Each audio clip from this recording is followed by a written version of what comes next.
คนเริ่มจากเมื่อวานเดี๋ยวสิเฮ็ดแนวปก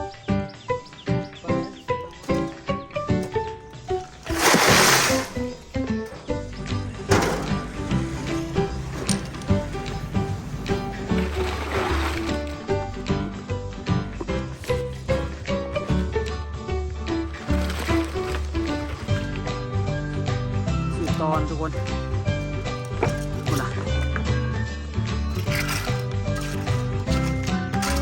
เดี๋ยวตัวเด็กมันบ่เพียงมีแต่เขาปรั๊บกันนะสบายดีทุกคนสบายดีตอนเช้าเด้อเปิดคลิปมาวันนี้มาส่งปุ๋ยแล้วทุกคน2 มื้อละเมื่อวานจิ๊บแอวแถวว่ะแต่วันนี้เริ่มดีเนาะเมื่อวานก้มกันยากเงยกันยากเอายาท้าไปใส่แล้วว่าดีคักอียานะทาไปห้อนเขาดีหมดที่ท้าแต่ตอนเช้าคุณแต่ตอนนี้คือปวดนิดเดียวบ่ถึงขั้นแบบว่าบ่ถึงขั้นแบบเป็นปัญหากับชีวิตเนาะ คือเมื่อวานนี้เป็นปัญหากับชีวิตอีหลีรู้สึกเลยเขาเจ้าว่าเท่ามาแล้วเจ็บหลังเจ็บเอวเป็นตาทรมานนั้นเนาะ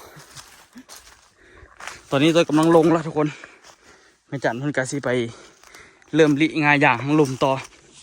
พอสดกับยูลุมมุนถ่าทุกคนอยู่หันถ่าน่าจะกำลังเสาะดิน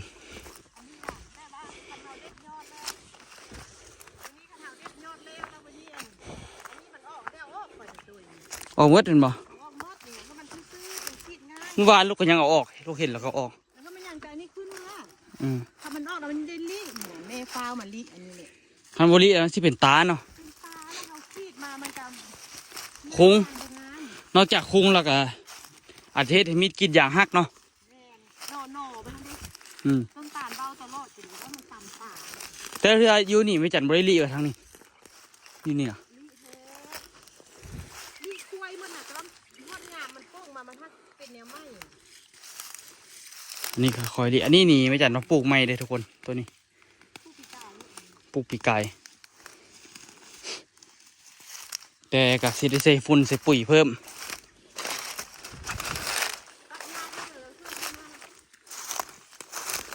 ได้บ่ได้กินจักปีแล้วล่ะมีแต่คนอื่นกินเอาอันนั้น2 ต้นให้ยังไงบ้านี้มันสีออกดีอยู่อ่ะเห็นว่าทุกคนตัวปลายก็ได้ลิออกเนาะเพื่อบ่ให้มันใหญ่เกินไปเห็นว่าไม่จันบ่ให้ต้นมันสูงเกินไปยอดนี่เขาต้องได้เด็ดเลยนี่เด็ดแล้วมันจะค่อยแตกงาเดี๋ยวอันนี้มันแตกออกคันเฮาบ่เด็ดแล้วมันสิซุ่งเฮ็ดให้เสียงกับอันนั้นต้นยางมันสิหักเนาะนี่เห็นบ่แถวนี้แม่บ่ได้เด็ดมันซุ่งคันตัวเดิมเขาเด็ดยอดแล้วเป็นงามแล้วก็ตั้มไม่จันคือบ่ได้เสียทางนี้จักปีได้กรีดนี่อีจักปีอันสาของเมตรผู้ผ่านมาฮันนะแม่น6 ปีก็อันนี้อีก4เนาะอันนี้ฮันอีก4แต่ว่ามันน้อยนี่ต้องเป็น7ปาติโดมันต้นน้อยที่เขาก็เบิ่งตามมันต้นนั้นนั่นได้กรีดเนาะแต่ในส่วนอย่างเพียงจาก3 เฮกตาร์เด้เนาะ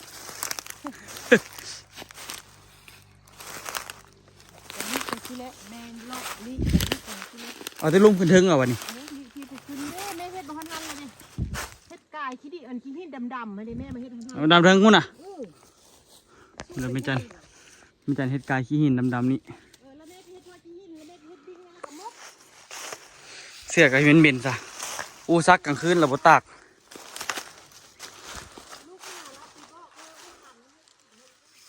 บอกเหรอ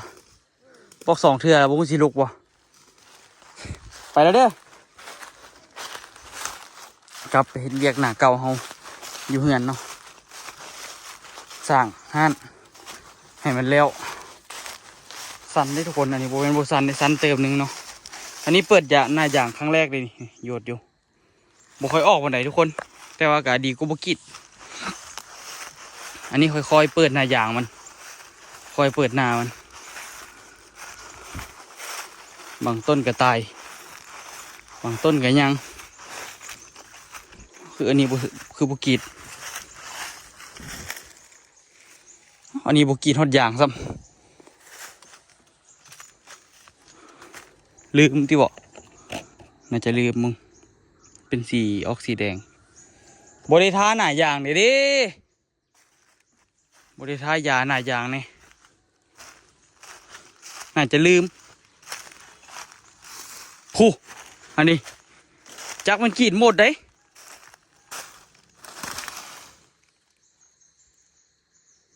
อ๋อเขาเจ้าน่าจะลองกรีดแล้วมันบ่ออกติบ่แต่ว่ามันกรีดกับบ่ได้อย่างนะทุกคนเขาจะเปิดหน้าไหมเขาเจ้าเลยบ่ได้เอาโปะใส่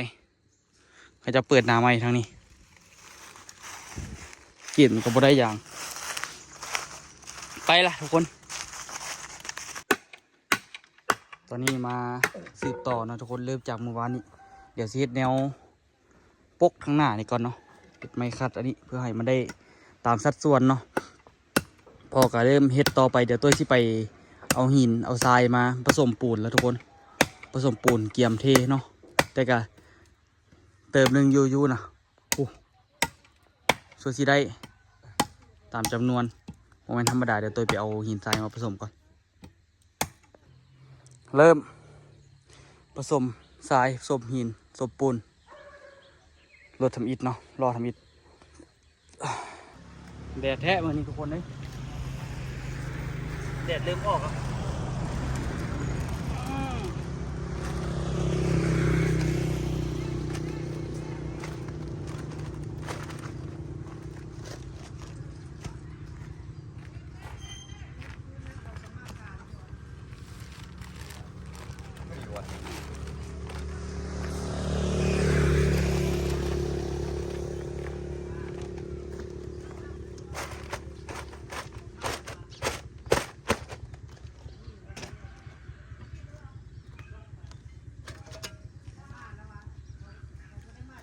ผสมแบบเข้มๆนิดนึงทุกคนที่ร้านนี้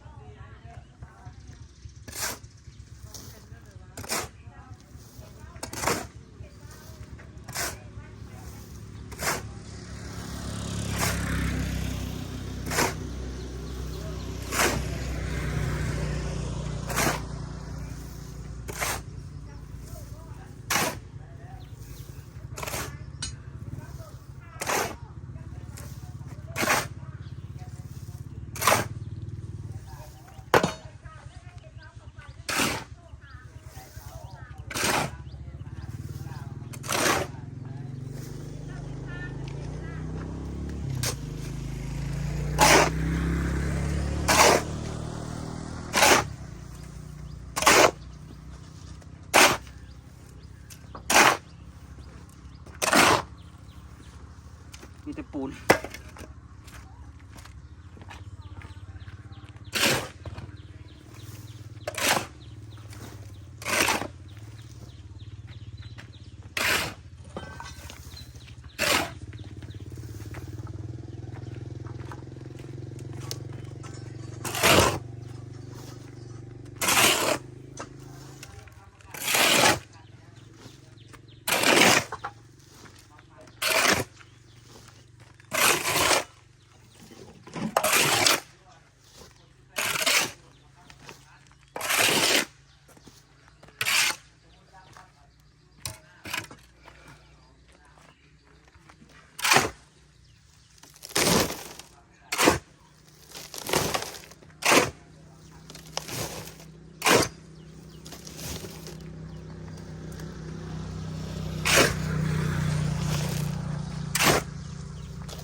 โหลดหน่อยก็โหลดยิ่ง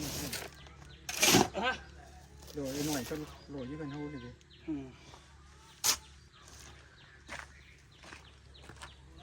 ตอนนี้ก็หอมอิฐ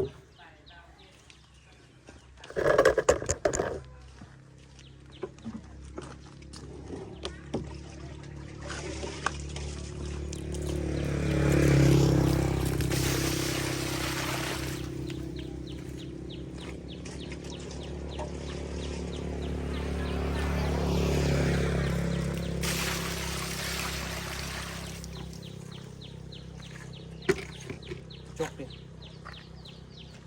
เอาหินก่อน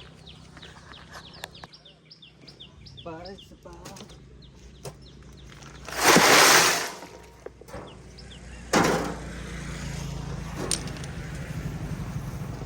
ได้เนี่ยตัวนึง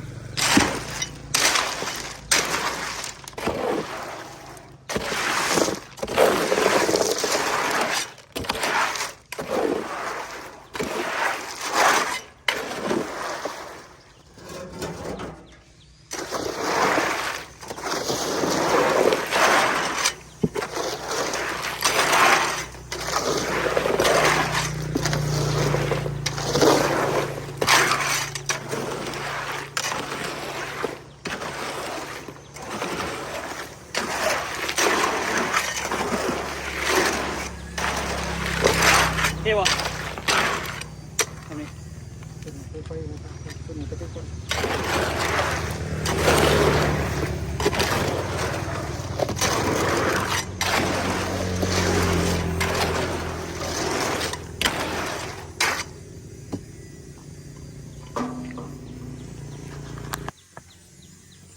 นี่เลย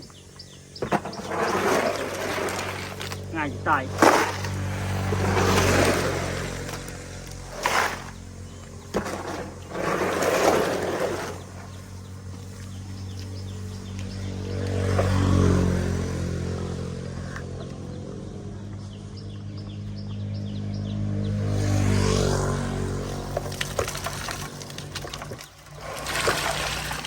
หอบผสมเลยโอ้ยปูนไหลหนีหมด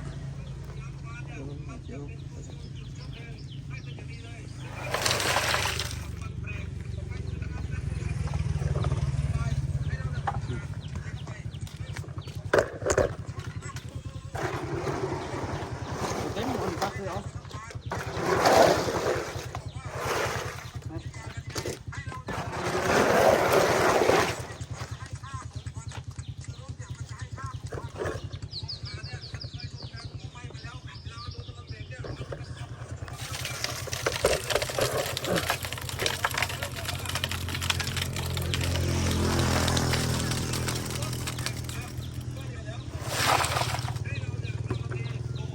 ง่ายจะตายเฮ็ดรถพอเฮ็ดรถเกี่ยวท่อคือ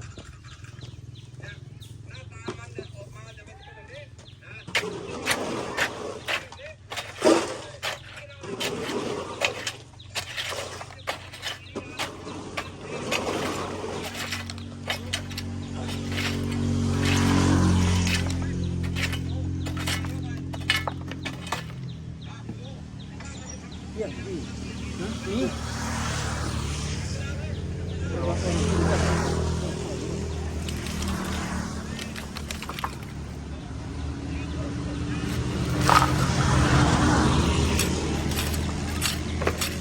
เที่ยงสิเหรอ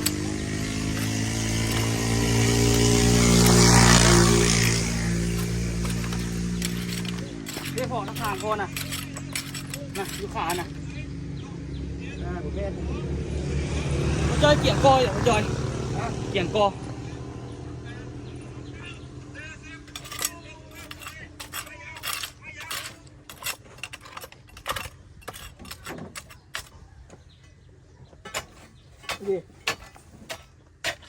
เดี๋ยวเอาเองมาออกไหมเอาพอ ตีเวลาตีจะตีใส่ในปูนมันไหลออกบนเรือตะหินลูกจะตีแขนไหลไหมมันหัวในนี่นะลูกจะตีแล้วไหลตีมันแค่คือเขาปรุงอาหารนี่นะปรุงนี่มันพอดีนะน้ำตอนหินทรายแล้วมันพอดีนะเห็นไหม มันเดี่ยวเข้าตัว เพราะว่าเขาตีแขนลงไปปิ๊บมันใส่เวลา4-5 นาทีมันแห้งกำลังโตเลยมันอัดคู่อัดนั่นแหละเขาถึงปล่อยค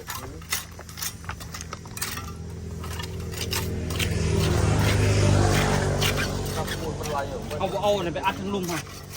ซองมาเลยเป็นลูกจะเทเต็มบาทเดียวที่ลาไปบางๆไปนะอย่าเอาบาทเดียวเอาบาทเดียวมาอยู่ แล้วเนาะ น้ำพูนให้ทุกคน ดึงดูว่าถึงที่ละลาดเงาไหม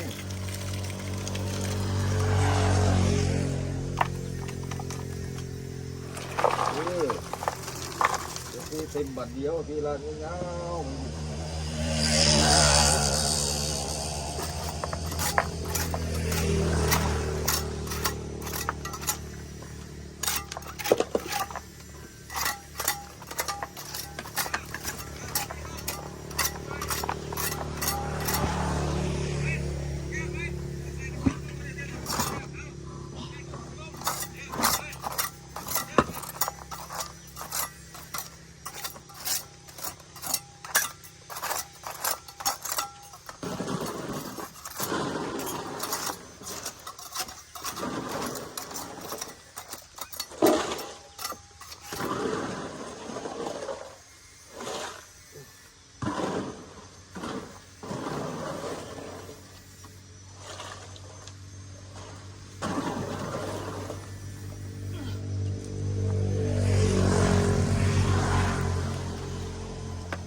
อแจ๊ไปก่อนดิ นำก็เจียน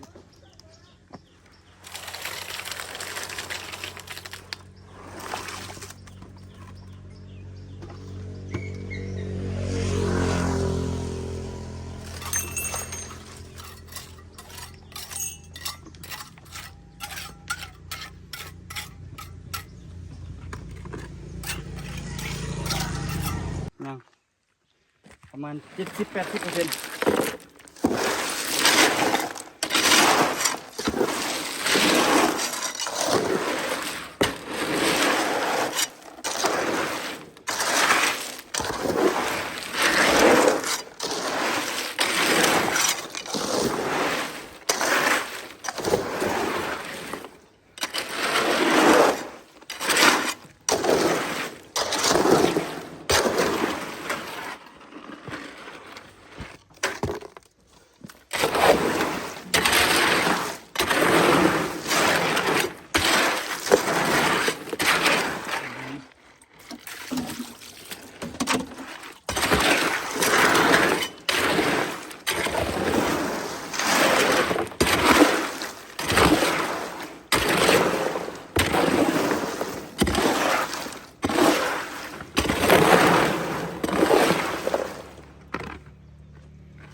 ตักซี่เลย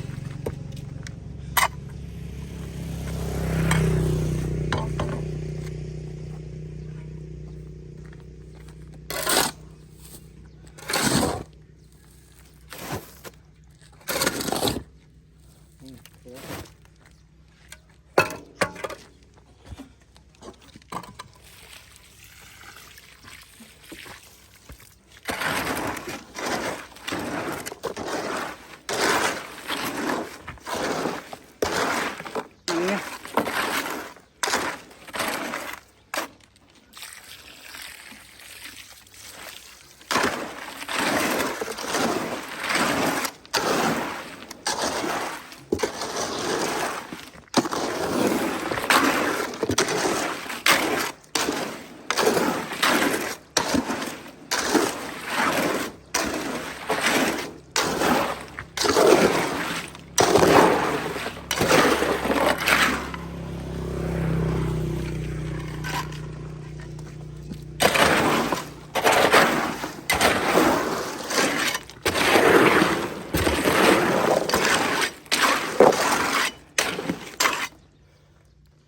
โอ้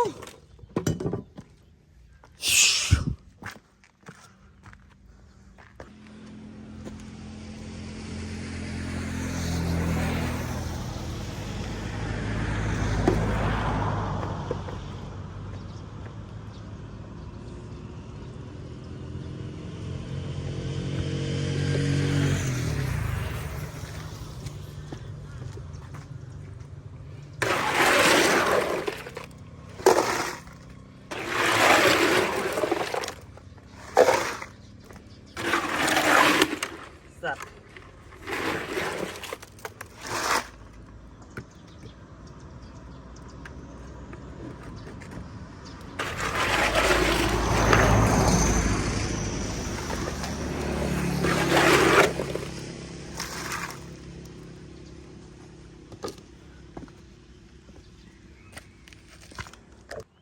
ทีแล้วล่ะทุกคนคันนี้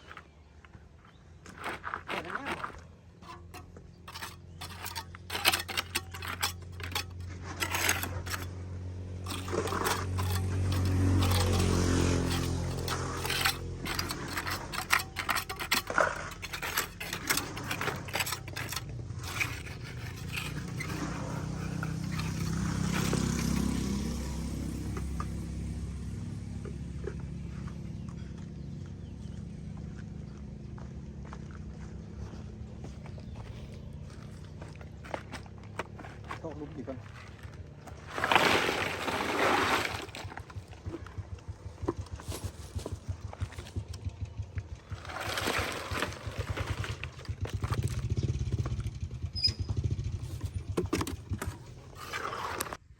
เป่าที่สองทุกคนผสมใหม่เนาะเทสตัวนี้มาแล้วตัวนี้คือสิได้ไปซื้อเหล็กขออ้อยมาใหม่เพราะว่าเหล็กลวด ลวดหนามมันเบิดแล้วเนาะตัวนี้ก็สิใส่เส้นประมาณถ้าเบิ่งตัวจริงเลยทุกคนว่ามันสิได้ใส่เส้นแบบใดที่จริงกะอยากใส่เส้นหนาๆแล้วนี่แหละคือเส้นเล็กไงนะนี่เลยแต่กระทาเบิ่งตัวจริงนะทุกคนทั้งหลังนี่ต้องได้เฮ็ดเอาแข็งแกร่งในนึงเนาะเข้มแข็งในนึงเพราะว่ามันได้รับน้ำหนักหลายเนาะทางนี้เฮ็ดให้มันดีๆเพราะว่าดินทางนี้ที่สุดลงมานี่หลายคันมีหินมีอย่างดันทั้งหลังใครได้อันนี้บ่ทันมีอย่างเนาะมีแต่โครงสร้างกะสิพยายาม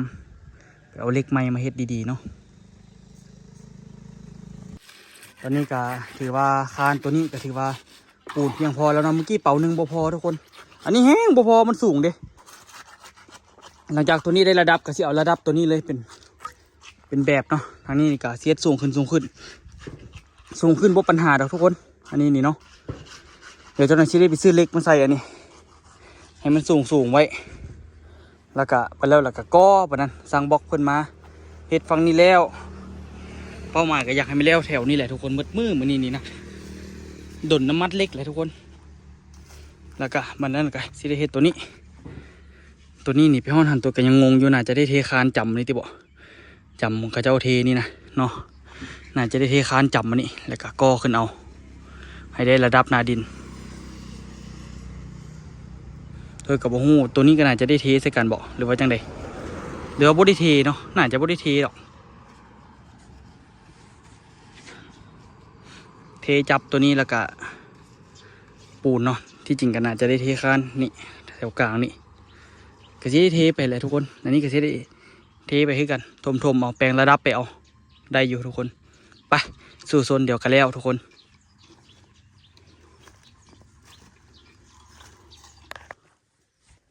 สืบต่อนะทุกคนคุณนะเดี๋ยวตัวเด็กมันบ่เพียงมีแต่เขาปรับปัญหาจิตบล็อกเอาทุกคนปรับบล็อกปรับเหงามันหนักสิเพียงกันบนหนาบนบ่า บัตรสุดท้ายบนบัตรเทพจะไปรับเป็นผู้ที่อยู่เทพนะบัตรเทน้ำอยู่นะอันนี้คือบุมีปัญหา นี่อยู่ มันบุเพียงกันได้กับน้อยเห็นนะ ก็บ่เป็นหยัง สำคัญบ้านเขาอยู่ที่บัตรสุดท้ายที่พื้น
ของง่ายรถซุกของตั้มเราไปเปลี่ยนขึ้นเนาะ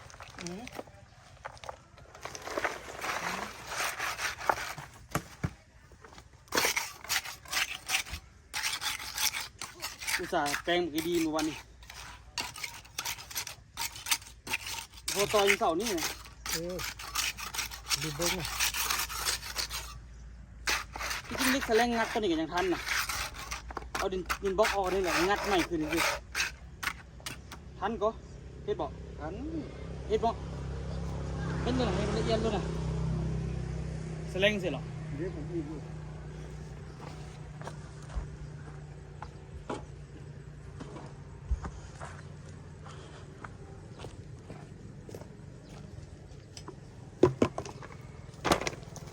เราเนาะ เดี๋ยวห้องงัดห้องนี่นะฮะงัดห้องนี่นะ นี่ เอาอันงัดแต่เอามาหนึ่งคือ โอ้ยมันสอดเขาคนละไหม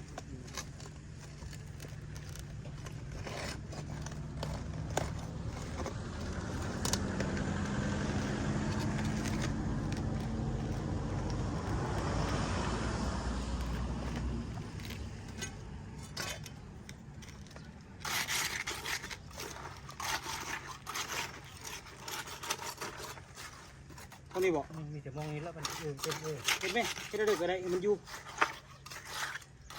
ดูแล้วว่างกับยูหรอวะ นี่งานกิจการเนี่ย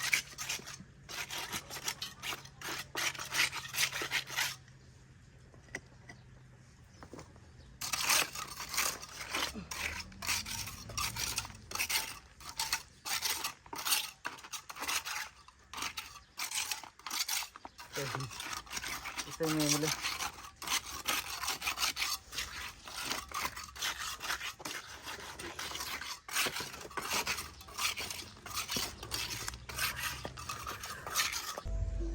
อ้าว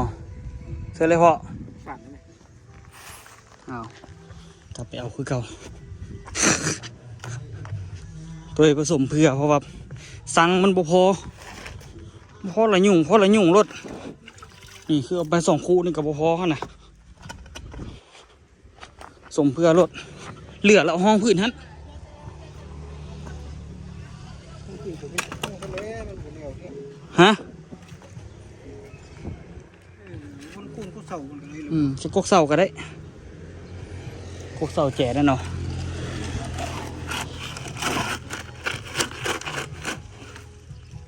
สมเข้มๆเลยยุ่งบ่พอเลยพอเลยยุ่งตลอด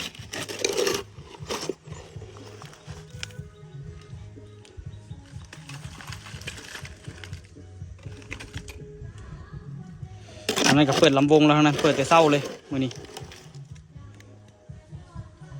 ผสมขุ่นๆเลยปูนสุดนี้ก็ได้เนี่ยบนนี้ได้นี่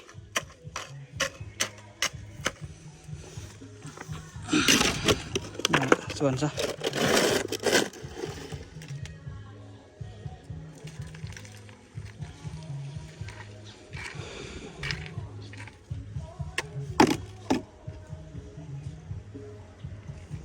เรียกวันนี้ได้พอแถวนี้นะโอ้เป็นน้ำทางนั้นมันสูงเนาะทางนี้มันต่ำได้แล้วล่ะ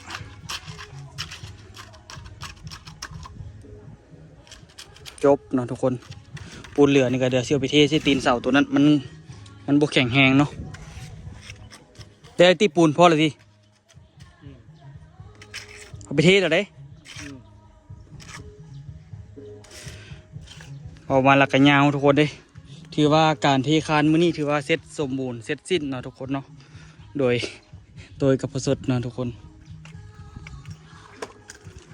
แถวนี้ก็คือว่าอยากต่ำๆยามมันเถาะไปแล้วจึงปูขึ้นเอาให้มันแข็งแห้งซ้ำนี่ก็เหลือๆแล้วเนาะเดี๋ยวเจ้าหน่อยสิได้ไปซื้อเหล็กมาเฮ็ดสารใส่กันดีๆเนาะทุกคนเอาไว้เจอกันคลิปหน้าเด้อทุกคนเด้อว่าสิเป็นยังไงมื้อนี้นี่กะสีสารเล็กแล้วก็ตีแบบไปเนาะเบิ่งบาสิทันสำเร็จบ่เนาะทุกคนเนาะเฮ็ดกัน2 คนมันก็อยากยุ่งๆเนี่ยไว้เจอกันคลิปหน้าทุกคนนี่เทเรียบร้อยมื้อนี้